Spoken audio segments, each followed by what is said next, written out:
దేవుని మందిరానికి వెళదామంటే సంతోషం కలిగిందట భక్తుడికి. ఎంత గొప్ప విషయం అండి. యెహోవా మందిరమునకు వెళ్ళుదమని జనులను నాతో అనినప్పుడు నేను సంతోషించానంటాడు భక్తుడు. అంటే మందిరానికి వెళదామంటే ఏం కలిగిందటండి? ఈ రోజుల్లో నీరసం వచ్చేది. అవునా? మందిరంలో కోటాలు పెట్టారంట, మందిరానికి వెళ్దామా అని అడిగారు అనుకోండి, నీకు తెలియదా ఈరోజు నాకు జబ్బు, నాకు వ్యాధి, నేను రాకూడదు అని ఏదో ఒకటి చెప్పి మానేసేవాళ్ళు లేరండి. నువ్వు నీరసం వస్తే మానేస్తావు మందిరానికి మొహమా? మళ్ళీ ఏమన్నా అంటే నీకు మనిషికి వచ్చినట్టు వచ్చేత కోపం. నీరసం వస్తే రావు. దేవుని సన్నిధిలో సంపూర్ణ సంతోషము కలదు. మందిరానికి వెళదామంటేనే సంతోషం కలిగింది కదా, వెళితే ఇంకెంత సంతోషమో ఎప్పుడన్నా ఆలోచన చేసావా? కానీ నువ్వు నీరసం వస్తే రావు, వర్షం వస్తే రావు. వర్షం వస్తే తడిచిపోయి నానిపోయి కృష్ణానదిలో కొట్టుకుపోతామా? వర్షంలో తడవటం వల్ల మొక్క మొలుస్తావా? ఇప్పుడు బాగా వర్షం వచ్చింది, రోడ్డు అంతా బురదగా ఉంది. బాగా బురదగా ఉన్న రోడ్డు మీద ఒక వ్యక్తి నడుచుకుంటూ వెళుతున్న ఆ వ్యక్తికి బురద అంటుకుపోయి తగలబడి చచ్చిపోడని పేపర్లు ఎప్పుడన్నా పడిందే? బురద అంటుకుపోయి కాలిపోయి చచ్చిపోడని టీవీలలో ఎప్పుడన్నా చూపెట్టారా? మరి నీకు భయం ఏమిటి? నీరసం వస్తే రావు, వర్షం వస్తే రావు, చుట్టాలు వస్తే రావు. మాయమంద కోటాలు అప్పుడే తగలతారు, ఈ చుట్టాలు కూడా. వీళ్ళ దగ్గర ఉన్న కక్క మొక్క డెక్క తినేద్దామని వచ్చేస్తారు.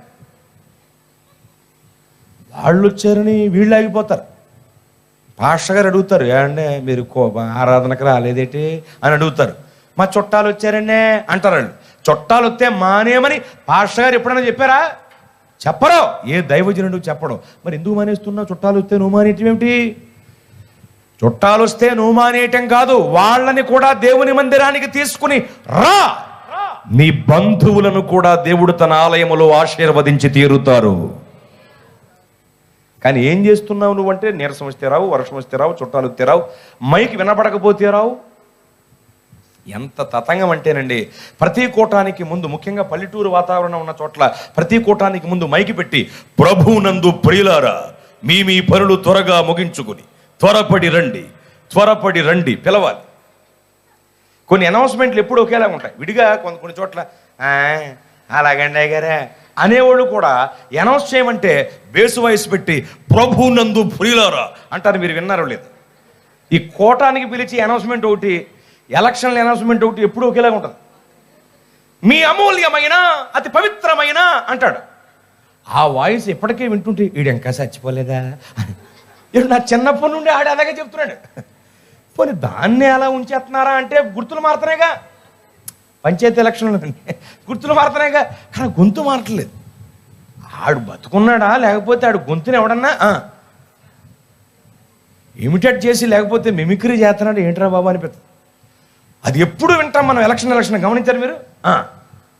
అలాగే ఈ కోటాలకు పిలిచే అనౌన్స్మెంట్ కూడా, ముఖ్యంగా మందిరంలో జరిగే కోటాలకు పిలిచే అనౌన్స్మెంట్ కూడా, ప్రభువునందు ప్రియులారా మీ పనులు త్వరగా ముగించుకుని త్వరపడి రండి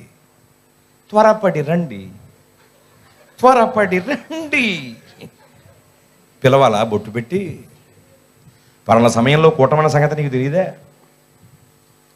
ప్రతిరోజు ఏ కూటం పెట్టినా ప్రభువునందు ప్రియులారా రండి పిలవాలి.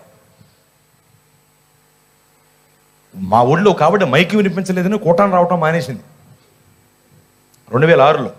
ఇక అప్పటి నుండి మైకులో పిలవటం మానేసాను. నేను ఎవరిని పిలవట్లేదు, అనౌన్స్మెంట్ మానేసానండి పూర్తిగా. నిజంగా రాలేదు ఒక ఆవిడ. నేను వెళ్ళాను, అమ్మా తల్లిగారు ఆరాధనకు రాలేదు ఏమిటమ్మా అన్నాను. మైక్ ఆయన పడలేదుగా అంది. అమ్మ కరెంట్ లేదమ్మా అందుకనే మైక్ ఎట్లేదమ్మా అన్నాను. మాకుందగా అంది. అమ్మ మీ లైన్ వేరు మా లైన్ వేరు, మీ లైన్కి కరెంట్ ఉంది మా లైన్కి కరెంట్ లేదు, మీ లైన్కి కరెంట్ ఉంది కాబట్టి ఫ్యాన్ తిరిగింది, మా లైన్కి కరెంట్ లేదు కాబట్టి మైక్ మోగలేదమ్మా అని పెద్ద లైన్ మేల్లాగా అవతారం అయితే చెప్పాను. అవన్నీ విని ఏమనాలి? అలాగా అనాలి కదా. అల్లా అనకపోగా మైక్ అయినా పడలేదుగా, కోటం పెట్టలేదేమో అనుకుంటున్నాను అంత. అప్పటికే కడుపు మండిపోయి ఉన్నానండి నేను కోపంతో. ఆ మాటకు నాకు గుండె కూడా మండి, పెట్టకపోవటానికి ఇదేమన్నా నీ దినమా అని బయటికి అనలేదండి. మరి బయటికి అనకూడదు కదా, పెద్ద ప్రమాదకరం అండి బాబు. బయటకంటే గొడవ అయిపోద్ది. బయటికి వెళ్ళలేదు, లోపల అనుకున్నాను. పెట్టకపోవటానికి ఇదేమన్నా నీ దినమా అని లోపల అనుకుని బయటికి, అమ్మా కరెంట్ లేదు కాబట్టి మైక్ మోగలేదు, ఈ రోజు నుండి మైక్ వినపడకపోయినా కూటానికి వచ్చేయండి. నీరసం వచ్చినా, వర్షం వచ్చినా, చుట్టాలు వచ్చినా, మైక్ వినిపించకపోయినా ఆలస్యము చేయకుండా త్వరపడి సకాలములో మనము దేవుని మందిరానికి రావాలి. దేవుని కన్నులకు ఇక్కడ మనం కనబడాలి. దేవుని కన్ను దృష్టి నిలిచే స్థలము దేవుని మందిరం, పరమ న్యాయస్థానము దేవుని మందిరం, పరలోకపు గవిని దేవుని మందిరం, దేవుని మనస్సు ఉన్న చోటు దేవుని మందిరం. ఓబేదేదోము ఇంటిని ఆశీర్వదించటానికి మందసాన్ని పెట్టించిన దేవుడే ఈ ప్రాంతాన్ని రక్షించి ఆశీర్వదించటానికి ఇక్కడ మందిరాన్ని కట్టించారు.